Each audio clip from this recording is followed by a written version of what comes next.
నామానికి మహిమ కలుగునుగాక. మన ప్రభును ప్రియరక్షకును అయిన యేసు ప్రభు యొక్క ఉన్నతమైనటువంటి నామంలో, శ్రేష్టమైనటువంటి నామంలో ఇప్పుడు వచ్చిన మీ అందరికీ కూడా పేరు పేరు వరుసన నా వందనాలు చెల్లిస్తున్నాను.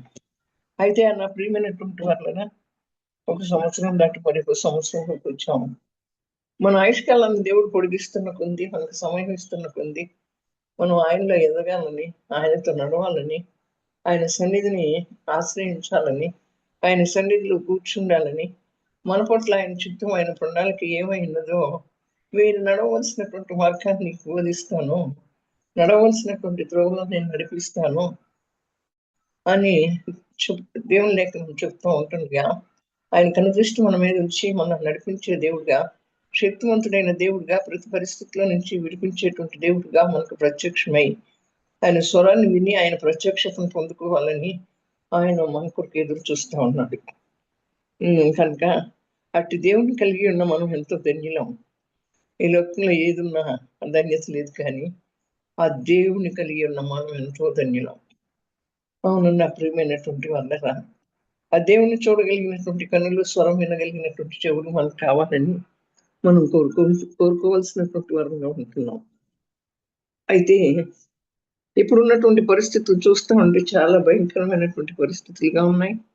మన చుట్టూ చాలా గందరగోళమైనటువంటి వాతావరణాలు నెలకొని ఉంటున్నాయి. దేవుని యొక్క రాకడ వచ్చేసింది అంటున్నారు. మూడో ప్రపంచ యుద్ధం జరుగుతుంది, జరగబోతుంది అంటున్నారు. మరి ప్రపంచ దేశాల్లో మరి చాలా దేశాల మధ్య యుద్ధాలు జరుగుతూ ఉన్నాయి. మరి అక్కడక్కడ భూకంపాలు, కరువులు, మరి బీభత్సాలు, తుఫాన్లు, మరి ఇలాంటివన్నీ కూడా మనం చూస్తూ వస్తున్నప్పటికీ కూడా మనలో మరి మనకి ఏమి అంటే భయం కలుగుతుందా, లేకపోతే మనం ఎలా ప్రవర్తిస్తున్నాం, దేవుని ఎదుట నిందారహితంగా ప్రవర్తించాలి, నిష్కల్మషమైనటువంటి హృదయంతో దేవుని దగ్గర మొరపెట్టవలసినటువంటి వరంగా ఉండాలి కదా. ఒక చిన్న శ్రమ వచ్చినా మనం తట్టుకోలేకపోతున్నాం. వీటన్నిటి నుంచి కూడా ఆయన మనల్ని తప్పిస్తూ మన చుట్టూ తన అంటే కంచి వేసి తన రక్త పోట్లో భద్రపరిచి తన రక్తంతో మనల్ని కప్పి మన రాకపోకుండా మనకు తోడేయండి నడిపిస్తున్నటువంటి దేవాది దేవుడు, రాజాది రాజు, ప్రభులకు ప్రభు. ఆ దేవాది దేవుడు, ఆ రాజాది రాజు, ఆ ప్రభులకు ప్రభుకి ఏమిచ్చి మనం రుణం తీర్చుకోలేము. రక్షణ పాత్రను చేతి పట్టుకుని కృతజ్ఞతాస్తుతులు చెల్లించుచున్నాను. నేను బ్రతుకున్నామంటే ఆయనకి ఎంతో కృతజ్ఞతలు చెల్లించాలి. అవును నా ప్రియమైనటువంటి వాళ్ళ. అయితే చూడండి, యోహాను సువార్త 13వ అధ్యాయం 7వ వచనంలో పేతురు అంటాడు, యేసు ప్రభు అందరి కాళ్ళు కడుగుతూ ఉన్నప్పుడు పేతురు దగ్గరికి వచ్చినప్పుడు అంటాడు, ప్రభువా నా కాళ్ళను ఎందుకు కడుగుతున్నావు, నా కాళ్ళు కడుగుతావా అని చెప్పి అడుగుతాడు. అని అడిగినప్పుడు ఆయన ఏమంటారంటే, నేను చేస్తున్నది ఇప్పుడు నీకు తెలియదు, కానీ ఇక మీద నీవు తెలుసుకుంటావు అని అతనితో చెప్పాడు. ఇప్పుడు నేను నీ కాళ్ళు కడుగుతున్నాను, ఇప్పుడు నేను నీ కాళ్ళు కడగటంలో ఉన్నటువంటి అర్థం ఏంటో నీకు తెలియదు, కానీ ఇక మీదట నువ్వు తెలుసుకుంటావని పేతురుతో యేసు ప్రభు చెప్పారు. అయితే నా ప్రియమైనటువంటి వలన మనల్ని దీనులుగా చేయటానికి మనం మనల్ని గొప్పవారిగా కాక చిన్నవారిగా చేయటమే. మనం ఏం చేస్తామంటే మనం చాలా గొప్పవారంగా అనుకుంటాం, కానీ మనల్ని దీనులుగా చేయటం కోసం, చిన్నవారిగా చేయటం కోసం ఆయన శ్రమలను అనుమతిస్తూ ఉంటాడు. అవును, శ్రమలు అనుమతించడానికి గల కారణం ఏంటంటే మనం దీనత్వాన్ని పొందుకోవటం కోసం, మనం దీనులుగా నడవటం కోసం. ఆ శ్రమలో మనకి ఎన్నో నేర్పిస్తాడు. ఆ శ్రమలో మనం నేర్చుకోవాల్సినటువంటి పాఠాలు చాలా ఉంటాయి. ఆయన నడిపింపది ఎందుకు, మనలో ఉన్న గర్వాన్ని తగ్గించడం కోసం, మనలో ఉన్నటువంటి గొప్పదనాన్ని మనం గొప్పవారంగా ఎంచుకుంటున్నాం కదా, దాని నుంచి విడిపించడం కోసం ఆయన మనకు శ్రమలను అనుమతిస్తాడు.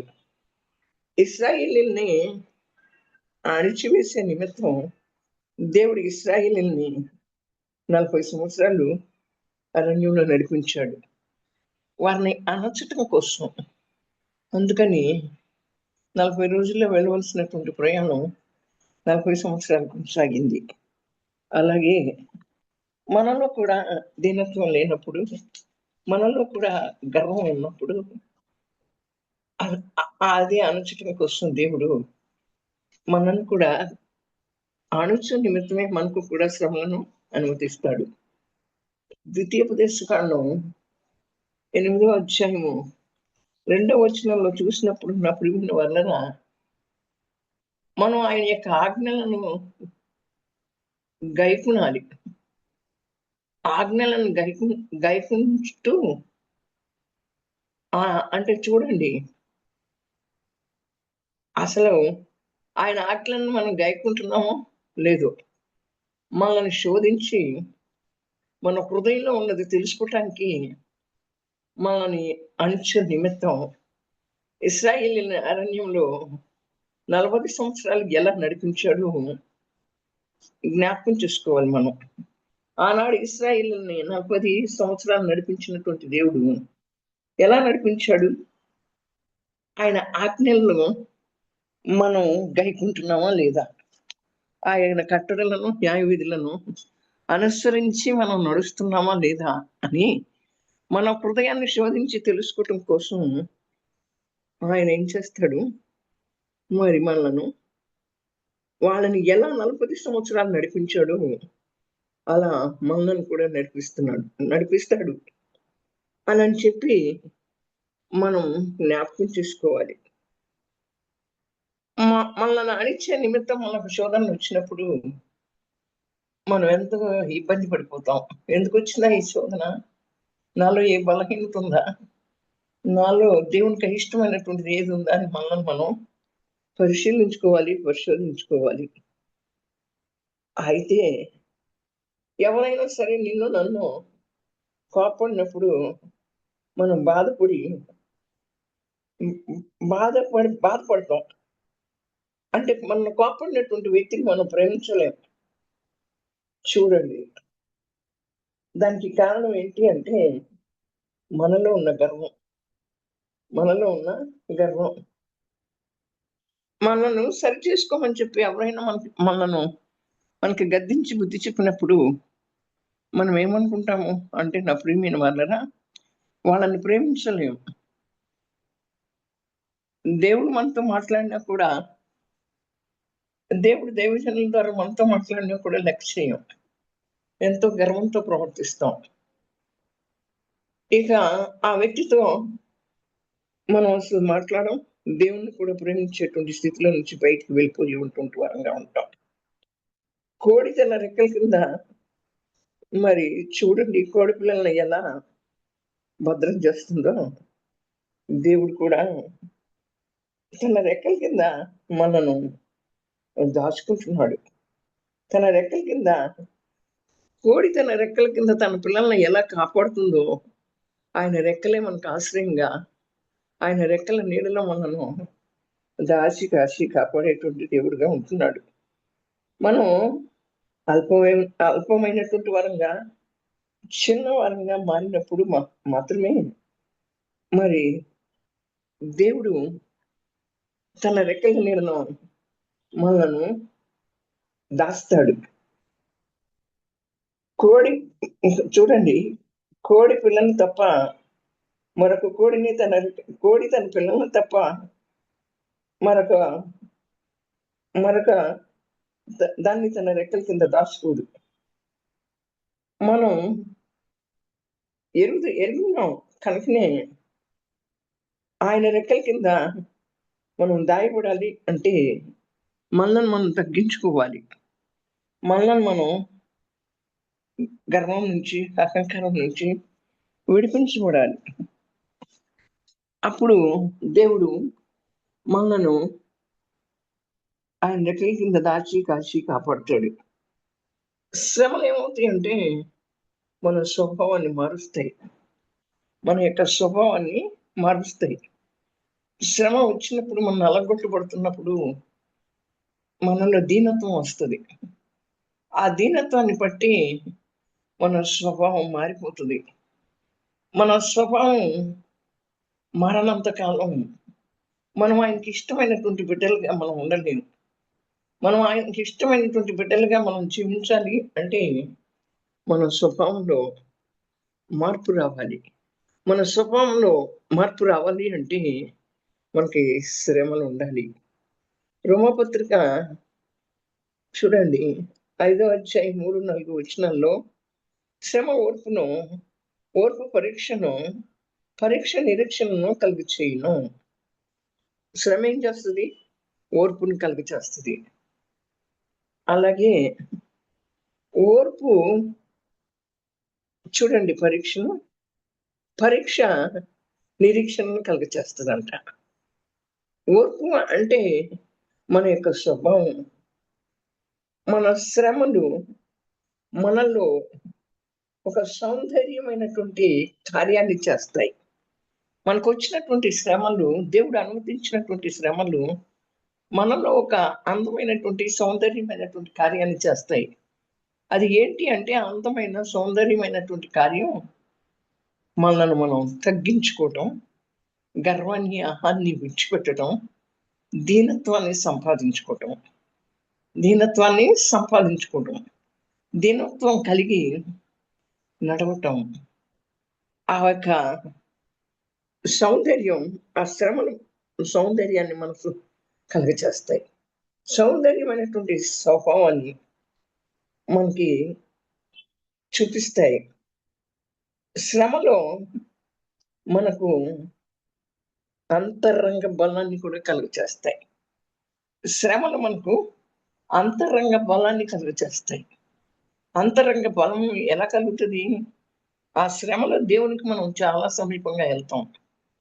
మన అంతరంగాన్ని అంతటిని కూడా దేవుని సన్నిధిలో కుమ్మరించి మరి మనకున్నటువంటి సమస్యలను ఏ వ్యక్తితో పంచుకున్నా ఎగతాళి చేస్తారు, హేళన చేస్తారు. కానీ దేవుని సన్నిధిలో దేవునితో మనం గడుపుతున్నప్పుడు, దేవుని సన్నిధిలో మన అంతరంగాన్ని కుమ్మరించినప్పుడు ఆయన మనకు అంతరంగానికి ఆ శ్రమల బలాన్ని కలుగచేస్తాయి.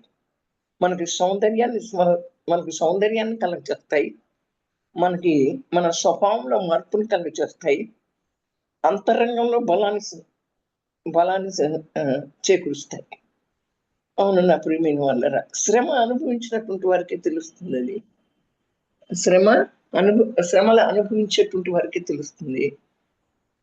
ఆ శ్రమలో మనకు ఓర్పు ఏమో పరీక్ష ఏమో నిరీక్షణను కలుగచేస్తుంది అంటుంది దేవుని యొక్క వాక్యం. చూడండి, మనం ఇక్కడ దేవుడు మనను ద్వేషించడంలో మనకు శ్రమలు దీనులుగా చేస్తాయి.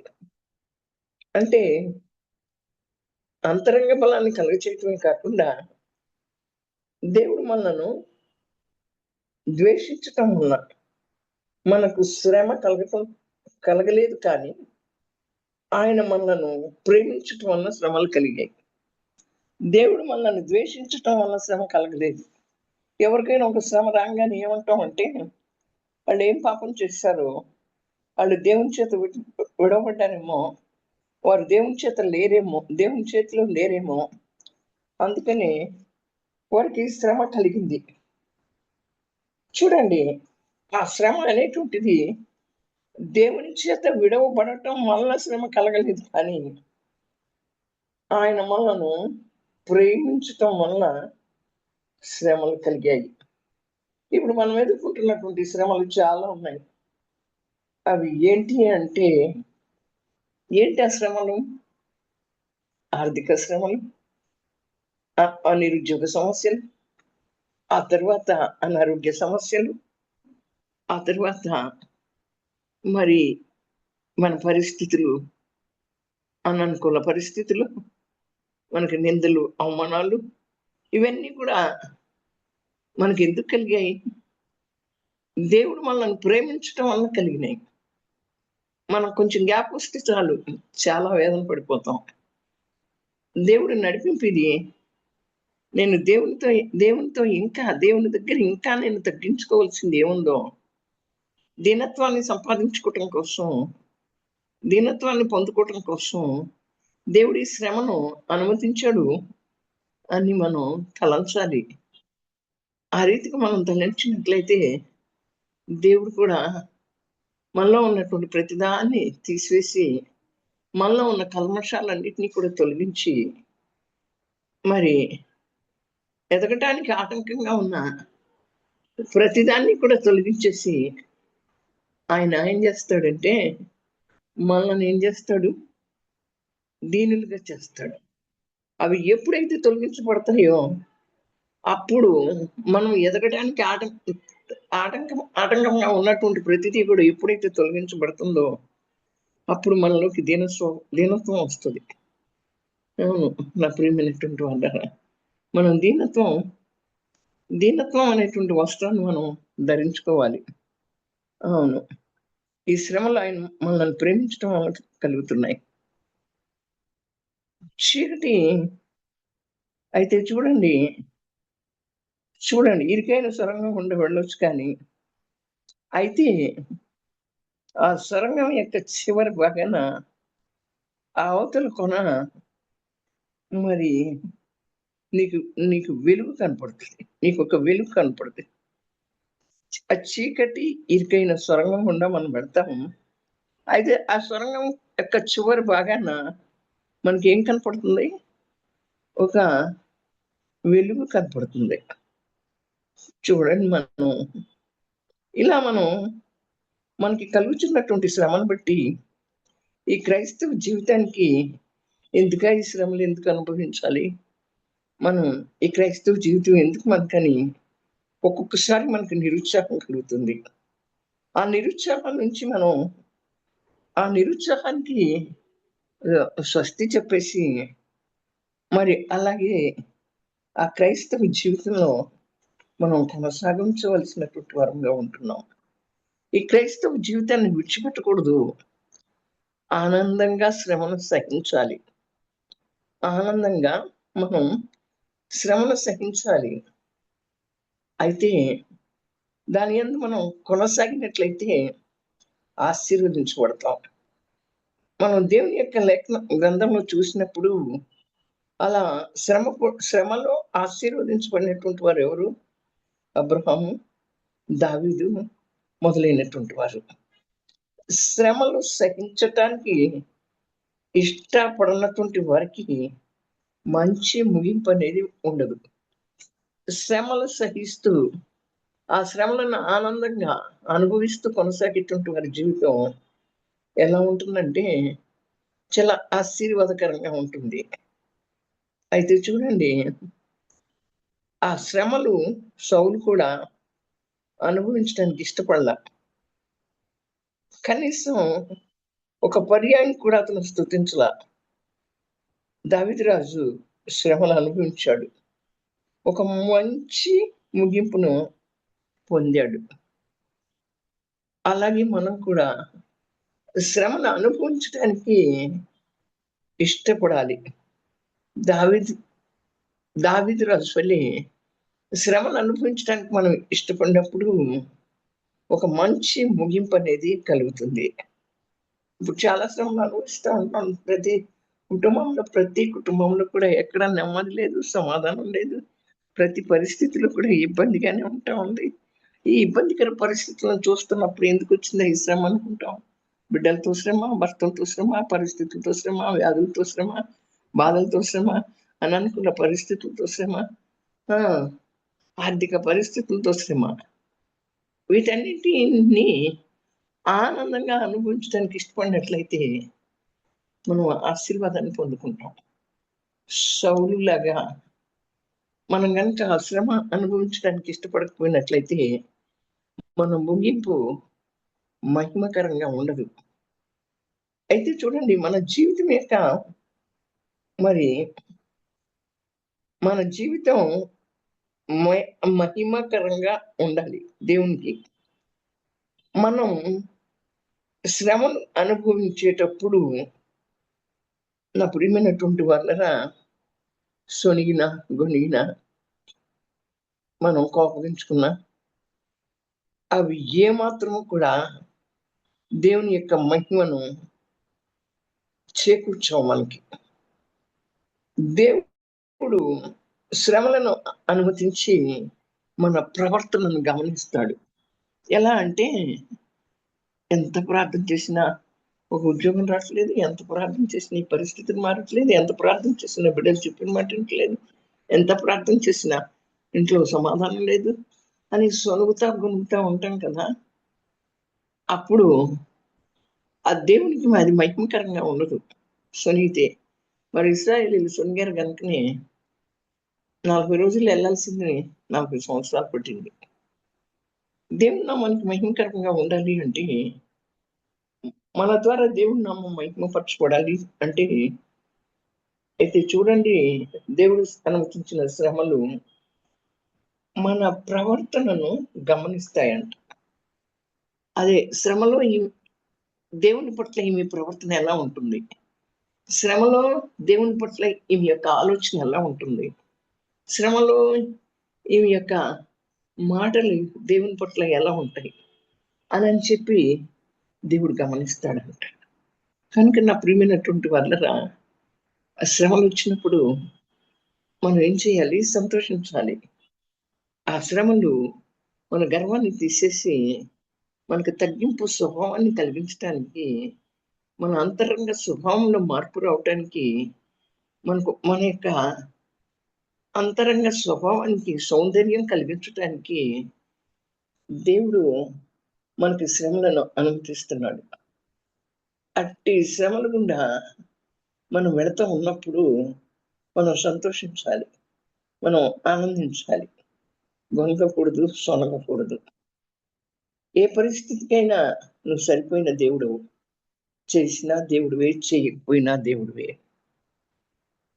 దేవుడే మన అంతరంగాన్ని మార్చడం కోసం, మన హృదయాంతరంగాన్ని పరిశోధించే దేవుడు కనుక, మరి నా ప్రియమైనటువంటి వాళ్ళరా, దావీదేమో సంతోషపడ్డాడు. అందుకే ఆయన ముగింపు మహిమకరంగా ఉంది. దావీదుని నా హృదయానుసారుడు అని చెప్పాడు దేవుడు. అలాగే అబ్రహాము, అలాగే నా ప్రియమైనటువంటి వాళ్ళరా ఆశీర్వదించబడ్డాడు. శ్రమల్ని మనం అనుమతించిన ఆయన మనం వాటిని ఆనందంగా తీసుకున్నప్పుడు ఈ జబ్బు ఎందుకు వచ్చిందో దేవుని నామ మహిమార్థం అయి వచ్చింది. నాలో ఇంకేం తగ్గించుకోవాలో, నాలో ఇంకేం బలహీనతలు ఉన్నాయో అని చెప్పి మనల్ని మనం సరి చేసుకోవటం కోసం వచ్చింది. మన హృదయం అంతటితో ఆయన పాదాల దగ్గర కూర్చుని కన్నీటితో మనల్ని మనం పరిశీలించుకోవటానికి వచ్చిందేమో అని చెప్పి మనం కనుక గ్రహించుకున్నట్లయితే మన అంతరంగ స్వభావానికి సౌందర్యం కలుగుతుంది. అవును నా ప్రియమైన వాళ్ళరా, అట్టి మహిమా సౌందర్యాన్ని దేవుడు మనకి ఇవ్వాలని కోరుకుంటూ మనకి శ్రమలను అనుమతిస్తున్నప్పుడు ఆ శ్రమలను బట్టి మనం సంతోషిద్దాం, సునుకోవద్దు. దేవుడి వాక్యాన్ని మనందరి వినికిడిలో దీవించి ఆశీర్వదించి బలపడుతుంది చేయండి కాక. ఆమేన్. పరిశుద్ధుడా, ప్రేమ స్వరూపి, నిత్యాశ్రయదుఃఖమైన మా ప్రభువా నీకే స్తోత్రాలు. శ్రమలు మాకు వచ్చినప్పుడు ప్రభువా మేము ఆనందించేటువంటి వారంగా, మేము సంతోషించేటువంటి వారంగా, దానిని బట్టి నా తండ్రి మేము సనుక్కోక గొనుక్కోక యేసయ్యా, దానిని బట్టి మేము మా యొక్క అంతరంగ స్వభావంలో సౌందర్యం కలగాలని, మా స్వభావంలో మార్పు రావాలని, మమ్మల్ని మేము తగ్గించుకోవాలని, దానిలో నుంచి ఆ శ్రమలో నుంచి మాకు నేర్పించేటువంటి పాఠాలను మేము గ్రహించటానికి, మేము దాన్ని పొందుకోవటానికి మాకు అట్టి కృప మాకు దయచేయమని, వచ్చిన ప్రతిభటిని కూడా పేరు పేరు వరుసన జ్ఞాపకం చేసుకోమని, వారికి కావలసిన ప్రతిదాన్ని కూడా మీ యొక్క కృపా మహదైశ్వర్యంలో నుంచి, మీ యొక్క అతని మహిమేశ్వర్యంలో నుంచి తీర్చమని త్వరగా రామైన యేసు కృప యొక్క శక్తి కలిగిన నామంలో ప్రార్థించి పొంది అన్నాము తండ్రి. Amen. Amen. Praise the lord.